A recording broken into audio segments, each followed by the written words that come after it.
अस्सलाम वालेकुम स्टूडेंट्स आज हम डिस्कस करते हैं इंपॉर्टेंट हॉस्पिटल सर्विसेज के हॉस्पिटल में कौन कौन सी ऐसी इंपॉर्टेंट सर्विसेज हैं। सबसे पहले है हमारे पास नर्सिंग सर्विस, उसके बाद है डाइटेटिक, थर्ड वन पे है पैथोलॉजी एंड फोर्थ पे है ब्लड बैंक्स एंड फाइव पे है रेडियोलॉजी डिपार्टमेंट। ये हॉस्पिटल में अलग अलग डिपार्टमेंट्स हैं जहाँ पे जो है वो डिफरेंट तरह के काम परफॉर्म होते हैं। सबसे पहले हमारे पास नर्स है कि नर्सिंग सर्विसेज के नर्सिंग का काम क्या है, जो एक नर्स होती है उसका काम क्या है। सबसे पहले वो नर्स होनी चाहिए जो सर्टिफाइड हो, वो पीएनसी से रजिस्टर हो। पीएनसी हमारे पास क्या है, पाकिस्तान नर्सिंग काउंसिल, यहाँ से रजिस्टर होगी, लाइसेंस होगा तो वो नर्स कहलाएगी। ठीक है, उसके बाद उसका क्या काम है, मैनेज करना। मतलब नर्स की जहाँ पे ड्यूटी लग गई है वहाँ पे जो है वो जिस यूनिट में ड्यूटी है उस यूनिट की मैनेजमेंट को देखे, पेशेंट को देखे, उसको जो है वो डोजेज़ वगैरह जो देनी है, इंजेक्शन वगैरह, उसको मैनेज करे। उसके बाद गाइडलाइंस है कि उसने इंडिविजुअल्स को भी देनी है और फैमिलीज़ को भी देनी है। ऐसी फैमिलीज जो नई अवेयरनेस है जिनको उनको गाइडलाइंस देना कि आपके पेशेंट के बारे में। उसके बाद हमारे पास डाइटेटिक डिपार्टमेंट है। डाइटेटिक डिपार्टमेंट एक इंतहाई इंपॉर्टेंट डिपार्टमेंट होता है हॉस्पिटल का। इसमें एक्सपर्ट्स होते हैं, न्यूट्रिशन एक्सपर्ट्स होते हैं। ये क्या काम करते हैं, ये डाइट चार्ट बना के देते होते हैं।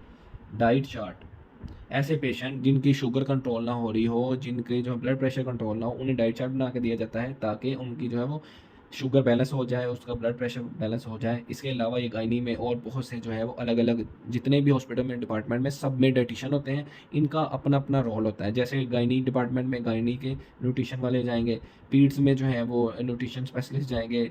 उसके बाद जो है वो आपके जितने भी हैं डायबिटीज़ सेंटर है, डायबिटीज़ में जो है वो जाएंगे डिपार्टमेंट में ये सारे न्यूट्रिशनिस्ट। ये एक एक्सपर्ट होते हैं न्यूट्रिशन के। इनका काम क्या होता है, पेशेंट को डाइट चार्ट बना के देना।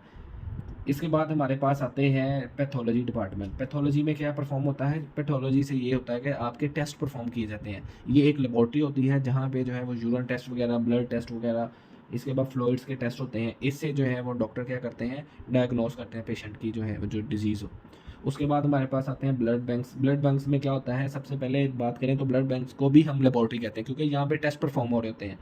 तो यहाँ पे जो डोनर होते हैं वो आके अपना जो है ब्लड देते हैं।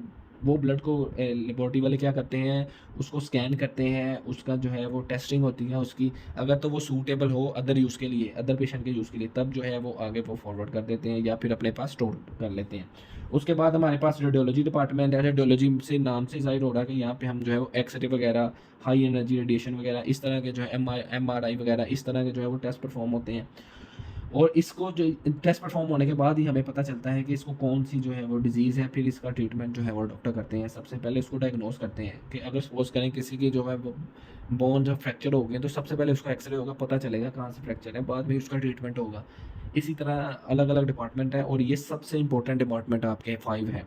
और ये जो है वो हॉस्पिटल ये होंगे तो आगे जो है फर्दर ट्रीटमेंट पेशेंट का चलता है। और ये एक इंतहाई इंपॉर्टेंट क्वेश्चन भी पेपर में आता है कि right a note on important hospital services. तो ये 5 आपने जो है वो डिस्क्राइब करनी है। फार्मास्यूटिक्स 3 का एक लेक्चर है। तो